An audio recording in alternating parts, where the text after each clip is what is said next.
কি হয় তাতে? আল্লাহ বলছেন তানাজ্জালুল মালাইকাতু ওয়ার রূহু ফিহা, সেই রাতে ফেরেশতাগণ অবতরণ করেন। তানাজ্জালু তাতানাজ্জালু ছিল আসলে, ওয়ার রূহু ফিহা, এবং বিশেষ করে রুহুল আমিন ফেরেশতা জিবরিল আমিন তিনিও নেমে আসেন।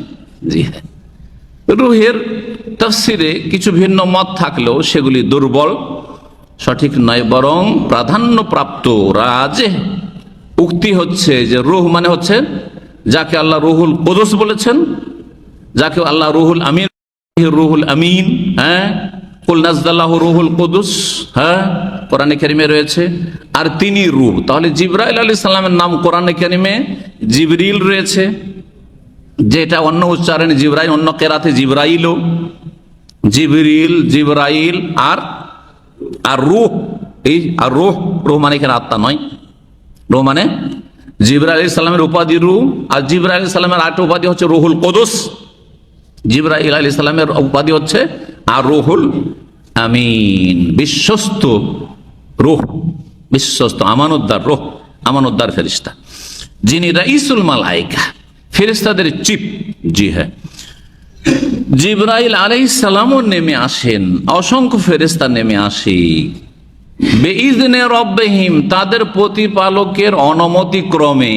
আল্লাহর অনুমতি হয় যে যাও তোমরা এই রাতে অবতরণ করো পৃথিবীতে। জি হ্যাঁ, মিন কুল্লি আমরিন, জি সকল, জি সকল বিষয়, হ্যাঁ, সকল গুরুত্বপূর্ণ বিষয় নিয়ে, অর্থাৎ সকল কল্যাণের বিষয়গুলি নিয়ে। জি হ্যাঁ, তো মিন কুল্লি আমরিন সম্পর্ক একটা তাফসীর হচ্ছে তানাজ্জালুল মালাইকাতু ওয়ার রূহু ফিহা বিইযনি রাব্বিহিম মিন কুল্লি আমর, নেমে আসেন ফেরেশতারা কি নিয়ে? মিন কুল্লি আমরিন। ইবনে উসাইমিন রাহমাতুল্লাহ আলাইহি বলছেন মিন কুল্লি আমরিন মানে বিকুল্লি আমরিন। মিন এখানে বায়ের অর্থে রয়েছে প্রত্যেক গুরুত্বপূর্ণ বা বরকতপূর্ণ মহত্বপূর্ণ বিষয় নিয়ে নেমে আসেন। কি জন্য ফেরেশতারা নেমে আসেন? রহমত নিয়ে নেমে আসেন। ফেরেশতা নেমে আসা মানে যেখানে ফেরেশতা আছে রহমত নেমে আসে, যেখানে ফেরেশতা থাকে বরকত থাকে, যেখানে ফেরেশতা থাকে সেখানে, যেহেতু ফেরেশতারা কোনো পাপ করে না, পাপ মুক্ত, সুতরাং সেখানে ভালো মানুষদের সংখ্যা বাড়ে, সেখানে আল্লাহ রাব্বুল আলামিনের সন্তুষ্টি নেমে আসে, আল্লাহর পক্ষ থেকে সাকিনা প্রশান্তি নেমে আসে, রহমত তাদেরকে ঢেকে নেয়। এগুলি হচ্ছে অর্থ মিন কুল্লি আমর। দ্বিতীয় তাফসীর হচ্ছে মিন কুল্লি আমরের সম্পর্ক হচ্ছে সালামুন হেয়ার সাথে। সালামুন হেয়া মিন কুল্লি আমরিন, অর্থ অন্যরকম হয়ে যাবে। সালামুন হেয়া, সালামুনটা হচ্ছে খবরে মুকদ্দম, খবর পরে হয় সাধারণত, যায়দুন কায়মুন, কিন্তু কখনো কখনো আগে হইতে পারে। হেয়াটা হচ্ছে মুবতেদা, হেয়া মানে সেই রাত্রি, আল্লাইলা, এই লাইলাতুল কদরে সালামুন আসলে ছিল কি? সালামুন লাইলাতুল কদরে মিন কুল্লি আমরিন। এটা হলো আরবির তাফসীর, আরবি দিয়ে। এই কদরের রাতটি হচ্ছে শান্তিময়, মিন কুল্লি আমরিন, হ্যাঁ, প্রত্যেক অনিষ্ট থেকে, মিন কুল্লি আমর প্রত্যেক অনিষ্ট থেকে, প্রত্যেক খারাপি থেকে, প্রত্যেক বালা মুসিবত থেকে, প্রত্যেক বিপদ থেকে, প্রত্যেক মানুষের জন্য ক্ষতিকর বস্তু থেকে এই রাতটি হচ্ছে সালামত, শান্তি আর শান্তি, শান্তি আর শান্তি, নিয়ামত আর নিয়ামত, বরকত আর বরকত, রহমত আর রহমত, মিন কুল্লি আমর। সালামুন হিয়া, এই রাতটি হচ্ছে সালাম। সালামুন হিয়া, এই রাতটিকে সালাম কেন বলা হইল? এর তাফসীরে বিভিন্ন মত রয়েছে, তার মধ্যে এক দুটি বা তিনটি উক্তি উল্লেখ করেছেন ইমাম ইবনে কাসির রাহমাতুল্লাহ আলাইহি, আপনাদের সামনে পেশ করি আর তারপরে আরো কিছু বলবো। বলছেন তিনি সালামুন হিয়া সম্পর্কে, কালা মুজাহিদ, প্রখ্যাত তাই মুজাহিদ বলছেন হিয়া সালেমাতুন, এই রাতটি হচ্ছে নিরাপদ। সালামুন কি থেকে? লা ইয়াস্তাতিউ শাইতানু আন ইয়ামালা ফিহা সুআন আও ইয়ামালা ফিহা আযান, শয়তান এই রাতে কোনো মন্দ কিছু করতে পারে না। আও ইয়ামালা ফিহা আযান, তাতে কোনো কষ্টদায়ক কোনো কিছু করতে পারে না। জি হ্যাঁ, তারপরে সেই রাতে সব ভালো হয়ে যায় নাকি? ভালো হয় না। হ্যাঁ, এটার উত্তর ওইটাই, যেই উত্তর, যে প্রশ্ন জাগে, যদি শয়তানকে বেঁধেই দেওয়া হলো, বন্দি করে দেওয়া হলো রমজান মাসে, তো রমজানে কেন খারাপ মানুষ থাকছে? বুঝা গেছে? এর উত্তর আমার বিভিন্ন আলোচনাগুলি, রমজান আলোচনাগুলিতে আছে। একটি উত্তর হচ্ছে যে একটা চাকাকে ঘুরিয়ে দেওয়ার পরে যদি আপনি হাতটা টেনেও নেন, বা আপনি যে এটা যে যাতে ঘোরায়, কি বলে ওটাকে, হ্যান্ডেল, হ্যান্ডেল, ছোট যুগে এই পাম্প সেট মেশিন স্টার্টও দিয়েছি, কিন্তু ভুলে গেছি, নামই ভুলে গেছি, 40 বছর ছেড়ে দেওয়া, তারপরে টেনে নেয়, কিন্তু মেশিন চাকা তো চলতে আছে, ঠিক কিনা? চলতে আছে। ওই রকমই শয়তান 11 মাস ধরে খারাপ প্রকৃতির মানুষগুলোকে এমন ভাবে চালিয়ে দিয়েছে যে একটা মাস আর শয়তানের কাজকর্ম করার দরকার নাই। হ্যাঁ, পরে 1 মাস বন্দি, আবার ভাবছে 1 মাস পরে তো আবার বেরিয়ে পড়বো, এটাকে আবার ফিরিয়ে নেবো। খুব বেশি তো রমজানের পরে 2-4-10 দিন নামাজ পড়বে, তারপর আবার নামাজ মসজিদ থেকে বের করে দেবো এদেরকে। সাকসেস শয়তান, কিন্তু সাকসেস, কথা ঠিক কিনা? যারা রমজানি মুসলমান, তাদের নামাজ রমজান পরে সাথে সাথে শেষ হয়ে যায়। অনেকে রমজান মাসেই কমে যায়, প্রথম দিকে মসজিদে জায়গা পাওয়া যায় না, ভালো মানুষদের তো জায়গা হয় না, একটু দেরি করলে সব বেনামাজিতে ফুল হয়ে গেছে রমজান মাসে, রমজানি মুসলমান। আর তারপরে 10 দিন পরে, 2-4-5 দিন, 10 দিন, তারপরে কমতে লাগে, এমন কমে যায় পরিলক্ষিত, তাই না? বুঝেন না আপনারা? রমজানের শেষ দিকে অনেক লোক কমে যায়, আবার ওই কদর রাতগুলোতে একটু হয়তো বেশি হয়, আর তারপরে শেষ। কারো রমজানই শেষ, কারো রমজান পরে 5-7 দিন চলতে থাকে, 10-20 দিন চলতে থাকে, আর 1-1 মাস চলতে থাকে, 2 মাস চলতে থাকে, তারপরে শেষ। ইল্লা মাশাআল্লাহ, ইল্লা মান রাহিমাল্লাহ, কথা ঠিক কিনা? জি হ্যাঁ, তো শয়তান এই কাজ করছে। তারপর আরেকটা বিষয় আছে, কোরআনে কেন আল্লাহ বলছে ইস্তাহওয়াজা আলাইহিমুশ শাইতান, শয়তান মানব জাতির ওপর বিস্তার লাভ করে, আধিপত্য কায়েম করে ফেলে। যখন আধিপত্য কায়েম হয়ে যায়, তারপরে আর কাজ করা লাগে না।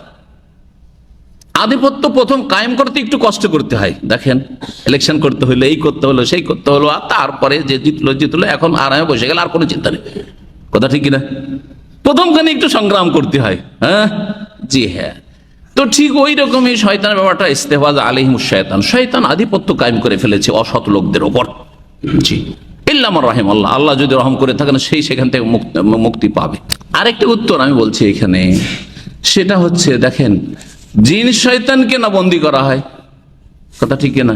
মানুষ শয়তানকে বন্দী করা হয়? মানুষকে তো কখনো বন্দী করেন আল্লাহ রাব্বুল আলামিন, সব খোলা আছে, অসৎ মানুষরা। তো যেমন জিন শয়তান আছে, মানুষ শয়তান আছে। জিন শয়তান রমজান মাস আসলে তার আগে তো বলে আমাদেরকে তো বন্দী করে দিল, কি মানুষ শয়তানগুলোকে কি করে বন্দী করবে আল্লাহ? ওরা তো খারাপ করতে আছে, খারাপ বন্ধু আছে আপনার, খারাপ করছে, আর কত নামাজ পড়বি, দেখলাম খুব নামাজি দেখলাম, কলব ঠিক থাকলে সব ঠিক, ইসলাম এখানে আছে, আমার কলব সাফ, দিল সাফ আছে, ব্যাস জান্নাত, কথা বোঝা গেছে না?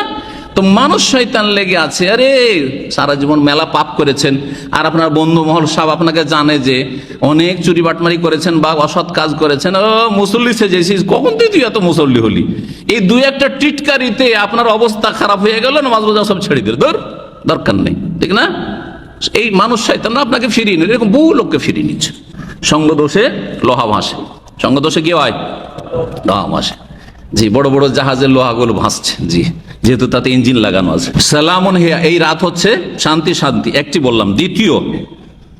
দ্বিতীয় বলছেন যে তাসলিমুল মালাইকাতি লাইলাতুল কদরে, এটা বলছেন ইমাম শাফিঈ রাহমাতুল্লাহ আলাইহি। ইমাম শাফিঈ রাহমাতুল্লাহ বলছেন যে ফেরেশতারা কদরের রাতে সালাম প্রদান করে, সালাম পেশ করে কারাকে? আলা আহলিল মাসাজিদে, মসজিদে অবস্থানকারী মুসল্লিদেরকে। সালাম আলাইকুম, মসজিদে দেখে সালাম আলাইকুম, ফেরেশতারা সালাম বলে, আল্লাহ আপনাদেরকে শান্তিতে রাখুন, আল্লাহ আপনাদের শান্তি রাখুন, শান্তির দোয়া করতে থাকে, সুবহানাল্লাহ। হাত্তা ইয়াতুল আল ফজর, ফজর হওয়া পর্যন্ত। ফজর হলে ফেরেশতারা তখন চলে যায় আকাশে। জি, ইমাম কাতাদা, ইবনে যায়েদ ওরা বলছেন সালামুন হিয়া মানে হিয়া খাইরুন কুল্লুহা, এই কদরের রাতটি হচ্ছে কল্যাণ আর কল্যাণ, মঙ্গল আর মঙ্গল পুরোটাই। লাইসা ফিহা শাররুন ইলা মাতলাইল ফজর, ফজর উদয় হওয়া পর্যন্ত কোন রকমের তাতে অনিষ্ট থাকে না, মঙ্গল রয়েছে। এই মঙ্গল যারা নিতে পারবে তারাই ভাগ্যবান হবে। এছাড়া আরেকটি তাফসীর উল্লেখ করেছেন ইমাম ইবনে উসাইম রাহমাতুল্লাহ আলাইহি, তিনি বলছেন অন্যান্য মুফাসসিরিন থেকে নকল করে, যে এক ফেরেশতা আর এক ফেরেশতাকে সালাম দেয়। একটা তো বললাম যে ফেরেশতারা কাকে সালাম দেয়? মানুষকে, মুসল্লিদেরকে, মসজিদে যারা অবস্থান করছে, ইবাদত বন্দেগীতে মশগুল আছে তাদেরকে সালাম দেয়। ফেরেশতা না, এক ফেরেশতা আর এক ফেরেশতাকে। দেখেন ফেরেশতার ভিড়ভাড়, কোনদিন এত ফেরেশতার একসাথে গ্যাদারিং দেখা সাক্ষাৎ হয়নি। তো এক ফেরেশতার আর এক ফেরেশতার সাথে কোথায় এসে দেখা হচ্ছে? এই কদর রাতে এসে জমিনে দেখা হচ্ছে। সালাম আলাইকুম, সালাম আলাইকুম। ও ফেরেশতা ওকে সালাম দিয়ে, ওকে সালাম দিচ্ছে, ও সালাম দোয়া করছে। জি হ্যাঁ, ইউসাল্লিম বাযুহুম আলা বায, ইউসাল্লিম বাযুল মালায়েকা আলা বায, এই অর্থগুলি করা হয়েছে। হাত্তা মাতলাইল ফজরি, ফজর উদয় হওয়া পর্যন্ত। তালা ইয়াতলাও মানে হচ্ছে উদয় হওয়া, আর মাতলা মানে হচ্ছে উদয় হওয়ার সময়কাল, জারফে জামান আর জারফে মাকান দুটি হয়, কিন্তু এখানে মাতলাউনের ওজনটি জারফে জামানও হয় আর জারফে মাকানও হয়। যারা আরবি গ্রামার পড়েছেন মাফআলুন, হ্যাঁ, যেমন মসজিদ, মসজিদ কেন বলা হয়? সেজদার স্থান, তাহলে এটা জারফে মাকান হইলো। কিন্তু মাতলা সূর্য উদয় হওয়ার কি বললাম? সময়কাল। এখানে সময়কাল জারফে জামানের অর্থে রয়েছে, কিন্তু যখন আপনি জুলকারনানের ঘটনা পড়বেন, হাত্তা ইযা বালাগা মাতলিয়া শামসে, যখন সূর্য উদয় কালে পৌঁছিলেন না উদয়ের স্থলে পৌঁছিলেন? উদয় স্থলে পৌঁছলেন মানে এত দূর পর্যন্ত তিনি চলে গেলেন দেশ দখল করতে করতে, যে মনে হচ্ছে যে এখানে সূর্য উদয় হচ্ছে, এরপরে আর দুনিয়া নেই। পূর্ব দিকে সফর করতে করতে অর্থাৎ প্রশান্ত মহাসাগর পর্যন্ত চলে গেলেন। জাপান, চীন শেষ করে যদি চলে যান তখন কি শুরু হবে? হ্যাঁ, প্রশান্ত মহাসাগর। এখন ওখানে গিয়ে দেখছে যে সূর্য উঠছে সাগর থেকে, আর দুনিয়া নেই, এখানে শেষ। তখন আমেরিকা জানা ছিল না যে প্রশান্তের পরে আবার আমেরিকা আছে, আটলান্টিকের পরে আমেরিকা। মাগরিব আর শামস, সূর্য ডুবার স্থলে পৌঁছেছেন, সেখানে মাগরিব, এখানে জারফে মাকান। সূর্য অস্তমিত হয় ওই স্থলে পৌঁছলেন, মানে আটলান্টিকের কিনারায়, তটে পৌঁছিলেন। যখন আটলান্টিকের কিনারায় পৌঁছলেন, পৌঁছে মনে হচ্ছে যে তাগরু ফি আইনিন হামিয়া, মনে হচ্ছে যে বাষ্প উঠছে ভাব গরম পানি থেকে, আর ওই গরম পানিতে সূর্যটা ডুবছে, মানে আটলান্টিক সাগরে সূর্যটা ডুবে যাচ্ছে, আর তো আমেরিকা দেখা যায় না। কথা বোঝা গেছে? যদি সেই যুগে আমেরিকা যাওয়ার ব্যবস্থা থাকতো তো জুলকারনাইন মনে হয় আমেরিকাও চলে যেতেন, আমেরিকার নাম কেউ জানতো না। সুবহানাল্লাহ। জি হ্যাঁ, তো এই ছিল সূরাতুল কদর আর তার তাফসীর। বললাম